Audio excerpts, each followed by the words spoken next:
Tim. Welcome to our channel and thanks for logging on. Today we're discussing the Omega Seamaster Aqua Terra 150 meter coaxial day date. You can see the stainless steel automatic winding Omega Seamaster Aqua Terra on our website. Purchase it there, and if you enjoy these videos, please subscribe to our YouTube channel. You can also click on the card in the upper right hand corner of the screen at any time to see our full listing for this watch, with additional accessories included, high resolution images, and naturally full pricing details. You can see on my wrist 6 1/3 inches, 16 centimeters in circumference. This is a large watch, but it's not part of the class of so-called oversized sports watches. Omega leaves those proportions to the Seamaster Planet Ocean line.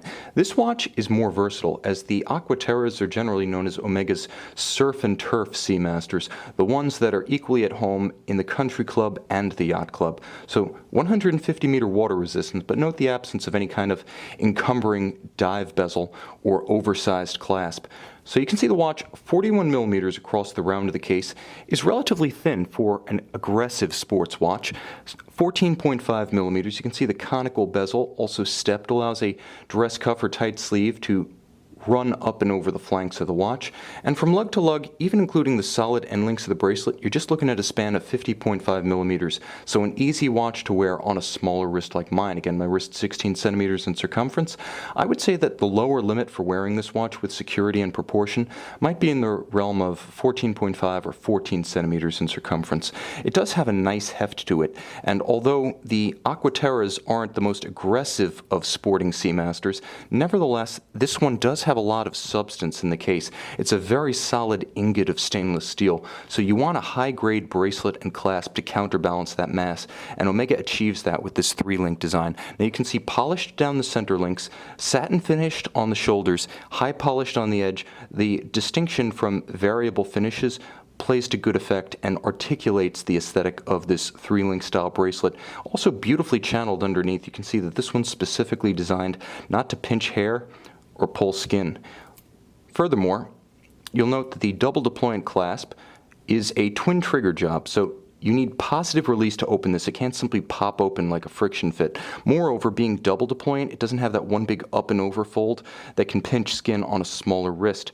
What I also like, since again, this is not the most extreme of sporting Seamasters, is that the clasp, when buckled, is very low in profile, kind of like Rolex's crown clasp. The only cue as to the partition point is that Omega marquee engraved. Now you'll note that the case features a style that should be familiar to all Omega aficionados, the beveled case style that grew out of the 1960s in the Seamaster and Speedmaster professionals.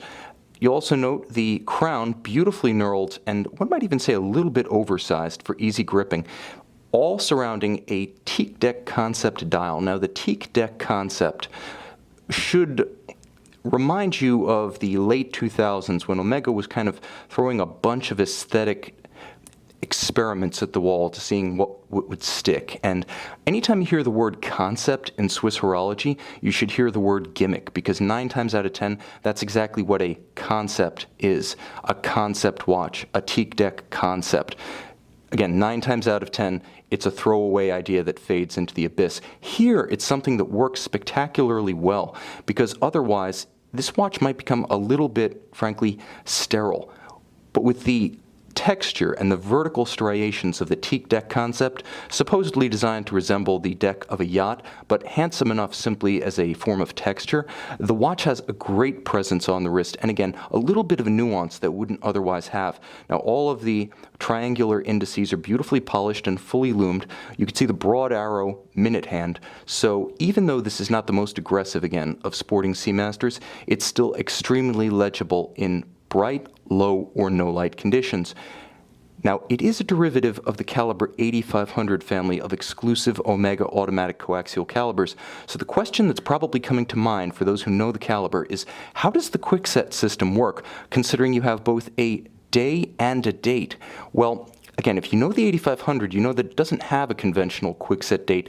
It has a rapid advanced time zone style hour hand that you can move forward or back without stopping the seconds hand or the beat of the balance or altering the minute. The problem there is that you do have to cycle it in 2 cycles per change of the date, so it doesn't have a conventional quickset date. What did Omega do here? Well, here's the answer.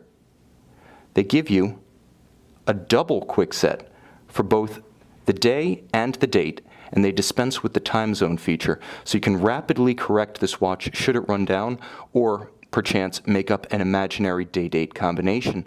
Now on the case back you can see everything that you associate with the 8500s and 9300s traditionally. Twin mainspring barrels, automatic winding, 39 joules. It has a 55-hour power reserve, and it beats away at the quirky coaxial specific 25,200 vibration per hour beat rate. It does feature the SI14 hairspring, so the watch is effectively amagnetic.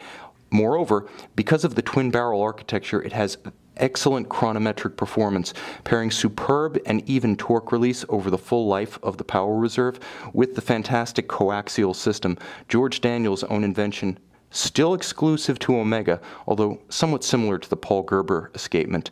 And it brings a little bit of high horology prestige to this middle-of-the-market priced stainless steel sports watch. So again, you've got an interesting pedigree within the movement itself, but the 8500s and the 9300s, designed from the base plate up as coaxials, are considered some of the most precise and finely finished mainstream movements.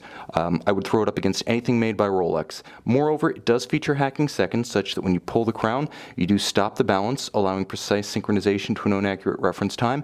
And once again, although this is the Surf Turf Seamaster with 150-meter water resistance, unless you're a professional diver, you'll never need any more. You can see this Omega Seamaster Aqua Terra 150-meter coaxial day-date in stainless steel and buy it on our website.